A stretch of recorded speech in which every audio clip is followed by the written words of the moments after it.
Ladies and gentlemen, and boys and girls, you're watching yet another episode of Eric Lima Shenanigans 1977. It's time for WWE Evolve Event Center, where wrestling action involves the WWE ID prospects, the PC prospects, and indie wrestlers from all over the world.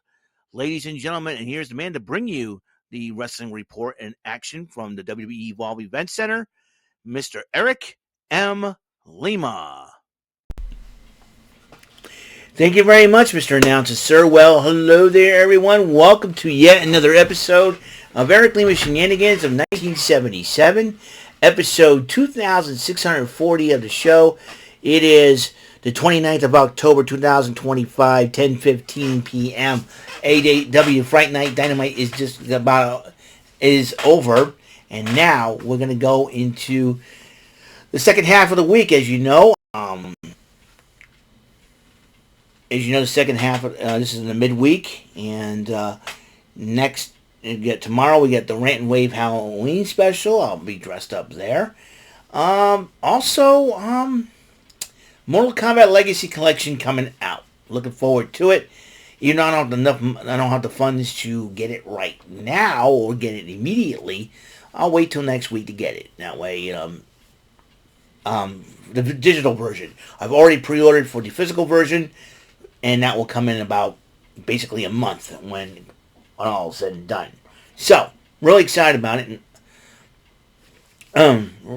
Really excited about it. We're ready to go here. And got to talk about what happened on WWE Evolve, as you know. 2 weeks removed from WWE Evolve Succession, their first show.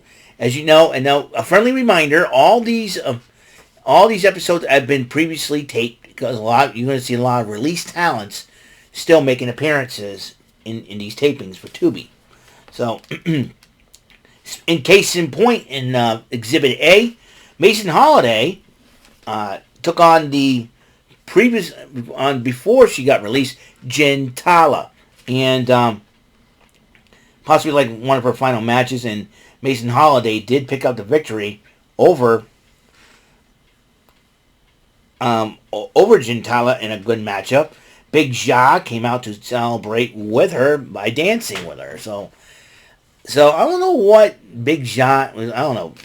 They're trying to, her and the other Diggs trying to audition. I'll tell you one thing: a victory over one of the toughest ladies in Evolve at the time, and who knows what will happen.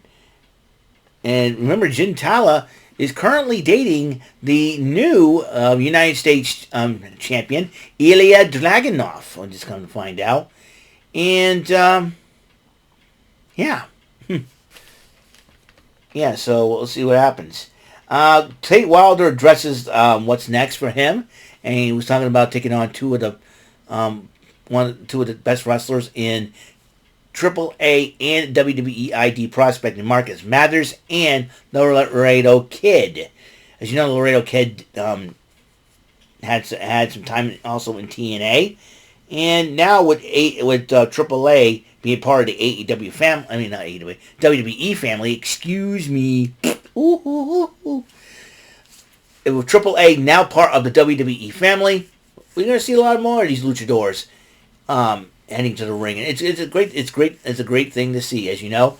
Also, Ethan Page and Chelsea Green, as they announced yesterday on NXT, will get a mixed tag team title shot against La Hydra and Mr. Iguana. I got a feeling the titles are going to change hands because of the fact that Mr. Iguana is still ogling Lola Vice. My friend Mr. Iguana, if I were you, I'd stay away from Lola. Very beautiful as she is, but she's dating one of the meanest, toughest dudes ever. You don't want to mess with him, and that would be none other than Damian Priest. See, I know these things, man. I look at the internet. Duh. Anyways, and then Wendy Chu was again on the couch, and she said she heard AJ Lee mention therapy and it inspired her. AJ Lee mentioned on Evolve. This is going to be something. And also, she wants to get her hands on Chantal Monroe. And then Chewy Martinez interviewed three of three new WWEID prospects. Mike Cunningham, who was trained by Cody Rhodes, and then Jaquan McNair. I don't know if he's any relation to the late, great former Tennessee Titans quarterback Steve McNair. We'll know for sure. And also former, reality of wrestling star and Booker T student Eli Knight. And as they were talking about when they make their impact in there, and then Brooks Jensen interrupts them, and then he dismisses McNair and Knight and starts addressing Mike Cunningham. And Mike Cunningham wants to fight him right now. If that match happens, man, I want to see what these kids can do. So I'm really excited about that. Aaron Rourke addresses his career, part 2, as you know, the flamboyance and everything else. And the Vanity Project confronts each other, and Jackson Drake does not want to face Keanu Carver. But Stevie Turner says, I don't care. He's medically cleared. If I was general manager, I said, listen, I don't care what you want. I'm the general manager of Evolve. I run things. This is why, just hypothetically speaking, if I was general manager of Evolve, Stevie Turner did a good job of the situation. I would have done it a lot tougher, though. I would have said, I'm the general manager of Evolve. What I say goes. You're defending that title against Keanu Carver. Quit being a baby about it. And I don't want to hear it. You want to whine and cry all you want? That's fine. Go whine and cry all you want. So Jackson Drake's nothing but a big baby, in my opinion. And then the main event is the triple threat match. Actually, no, not the main event. Triple threat match between Tate Wilder, Laredo Kid, and Marcus Mathers. Tate Wilder wins that matchup. Watch out for Tate Wilder, Kid, in the future. Chantel Monroe responds to Wendy Chu, and she threatens to put Wendy Chu down. I would not think of such things, Chantel. Remember, she is. Don't let the change of personality fool you. She can still go, and she can be still dangerous. With her characters of Mei Ying and this sleepy psycho character, she can be very dangerous. Trust me on that one. Then it's Gal had a couple tag teams on the Studometer. The Steiner brothers, he ranked them very high, near 10. Well, like 9.5 or something like that. And then he ranked the Dudleys around a little over half, like 6.8 or something like that. I wouldn't be disrespecting the Dudleys, though, especially Bubba Ray, anytime soon, it's Gal. And then Jax Presley and Harley Riggins addresses Adrenaline Drip, making fun of them. If those two clowns could stop disrespecting Adrenaline Drip and underestimating them and stop whining and complaining and focus on how to beat Adrenaline Drip, maybe you wouldn't be in this situation. Then Kendal Gray's Evolve title celebration with her best friend. Kylie Bright was there, and fans started saying, you deserve it. And, she calls her ring the gray area, and I like that, and very beautiful. She cuts great promos, and she idolizes Kurt Angle. So you know what? That's a good somebody to look at, patting yourself after.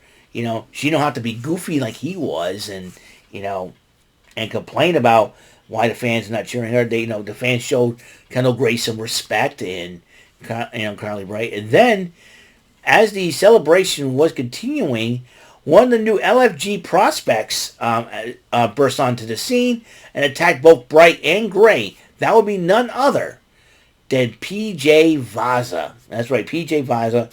Panina Telupa, I think that was her real name. I don't know if she's related to any of the Samoans or what, but no. But PJ Vaza made her debut and really did a number on Kendall Gray and Carly Bright. So it'll be very interesting to see how this develops in the meantime, in between time. Well, that is all there is to it. That's all on today's WWE Evolve Event Center for the 29th of October 2025. Well, we got, let's see, tomorrow we got Press Your Luck. We got the Rant and Rave Halloween special. We got TNA and Impact to watch. And then Friday, you got my Bullseye episode. And not only that, since Friday is Halloween, I'm going to give you once again the Barry and Wright bonus game Battle Gauntlet. That's what I'm calling it from now on. It is going to be a tradition on Halloween. Regardless if I dressed up or not, that's what I'm going to call it. And it will be a Halloween tradition. Because I'm facing three of the scariest villains. When I was a kid, they used to scare me. I can say, the one that scares me the most is Lightning, and then the Devil was second that scares me, and then the third one was Dragon. It's when I was a kid growing up, so that's I'm harkening back to my childhood here. So that's the case. And Saturday you get your Card Sharks. You got Saturday's main event, AEW Collision. I'm excited. I don't know about you, but I'm excited about it this week. Oh yeah, and don't forget this coming weekend. Don't forget to change your clocks back an hour. Daylight savings time has ended. The hard thing is, it's only for 5 months. November, December, January, February, March. Because March, I think we changed our clocks back and change our clocks again ahead an hour. So that's something that, and it's only we're going to put up with darkness at 5 o'clock. Crazy, isn't it? But anyways, so that's all the time there is. On the next episode, I'll talk about AEW Dynamite Fright Night. All right. So I'll see you guys later. Have a good night. And until next episode comes rolling around, Mr. Announcer, take us home. That is all for today's episode of the show. This is Mr. Announcer speaking for Eric Lima Shenanigans of 1977. A Big Beefy E and do it for Bob Saget production, and in association with a Raving Bull for 3000 Telepictures and Distribution. Thank you for watching another episode of Eric Lima Shenanigans of 1977. See you later on the next episode of the show. Goodbye for now.